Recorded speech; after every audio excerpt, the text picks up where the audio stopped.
प्रधानमंत्री मोदी पश्चिम उत्तर प्रदेश के मेरठ से कल लोकसभा चुनाव का शंखनाद करेंगे। 31 मार्च को मोदीपुरम के आलू अनुसंधान संस्थान के केंद्रीय केंद्र में रैली होगी। पीएम मोदी इस रैली से मेरठ के अलावा बागपत, बिजनौर, मुजफ्फरनगर और कैराना लोकसभा सीटों को साधेंगे।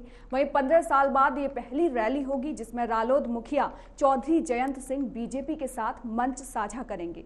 इस दौरान सीएम योगी आदित्यनाथ भी मौजूद रहेंगे। सभी अधिकारी और नेता रैली की तैयारियों को अंतिम रूप देने में जुटे हुए हैं। बता दें कि 2009 के लोकसभा चुनाव में चौधरी जयंत सिंह बीजेपी गठबंधन में ही मथुरा से सांसद निर्वाचित हुए। रालोद को बीजेपी ने 7 लोकसभा सीटें दी। इनमें मुजफ्फरनगर और नगीना को छोड़कर रालोद ने बागपत, हाथरस, मथुरा, अमरोहा और बिजनौर लोकसभा सीट पर जीत हासिल की।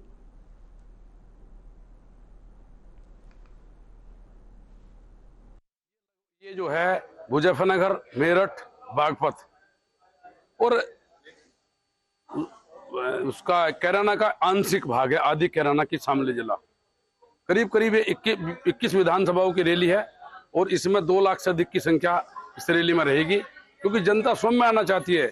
जनता अपने ये लोग फोन करके लिखवा रहे हैं कि हमारा ये फोर व्हीलर का नाम है, इसे अपने उसमें ऐड कर दीजिए। और ये देख ही रहे हो किस तरह से ये व्यवस्था चल रही। इस बार अंतर है कि जो हमारा जो यहाँ भारतीय जनता पार्टी का जो 2nd नंबर पर जो रनर लोकसभा में रहा तो वो राष्ट्रीय लोकदल रहा। आज फर्स्ट और सेकंड एक साथ है, तो चुनाव तो यहाँ है नहीं। यहाँ से एक दिशा और दशा दी जाएगी पूरे देश को। और आदरणीय माननीय प्रधानमंत्री नरेंद्र मोदी जी ने जो ऐतिहासिक काम किया, उन्होंने गरीब व्यक्ति की चिंता की, उन्होंने गाँव की चिंता की, उन्होंने जिस तरह पूरी दुनिया में इस भारतवर्ष का मान सम्मान बढ़ाया, राम मंदिर जैसा जो उन्होंने ऐसा अभिन्न काम किया, जो उनकी जनताओं की भावनाओं को देखते हुए, उसी को देखते हुए आज राष्ट्रीय लोकदल भी आज हमारी साथ है। क्योंकि जो गांव में वैचारिक मतभेद था, गांव में जो कभी तल्खी होती थी चुनाव के दिन, आज हमारे पश्चिम उत्तर प्रदेश की जनता चाहती थी कि भारतीय जनता पार्टी और राष्ट्रीय लोकदल का गठबंधन हो। तो हमारे दोनों दलों के नेताओं ने जो किया है, इससे पश्चिम उत्तर प्रदेश की पूरी जनता बहुत खुश है। इस पर अधिक जानकारी के लिए हमारे साथ संवाददाता मेरठ से जुड़ गए हैं मनव्वर, कल पीएम मोदी वहां पर रैली करने वाले हैं मेरठ में, क्या कुछ अपडेट है?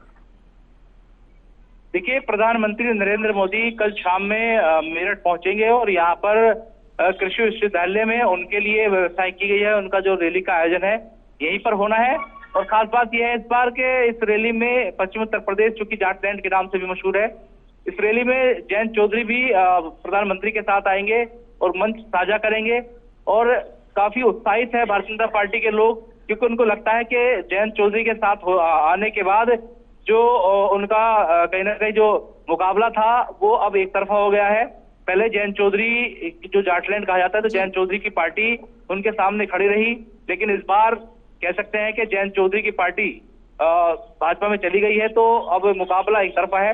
लेकिन अब बड़ा सवाल ये भी है कि जिस तरीके से चुनाव आगे बढ़ रहे हैं और भारतीय जनता पार्टी 400 के पार जाने की कवायद में जुटी है, प्रधानमंत्री का जो पहला कह सकते हैं जो रैली है चुनाव को लेकर के, वो मेरठ से शुरू हो रही है, मेरठ से संक्रांत हो रहा है।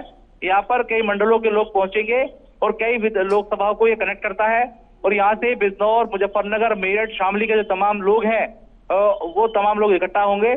यहाँ से जो प्रधानमंत्री है वो चुनाव के लिए गुरु मंत्र देंगे और जितनी भी योजनाएं अब तक चलाई गई हैं, बड़ी बड़ी जो एक्सप्रेस से लेकर के रैपिड रेल और मेट्रो को लेकर के भी यहाँ जो है बातें की जाएंगी।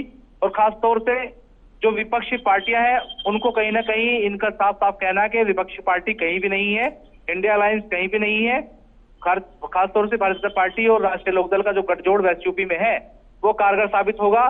चूंकि बात की जाए अगर मुजफ्फरनगर, मेरठ की, तो मेरठ में और मुजफ्फरनगर में इस वक्त जो भारतीय जनता पार्टी के प्रत्याशी हैं, जबकि बागपत और बिजनौर में जो अलायंस है एनडीए का, उनके प्रत्याशी हैं।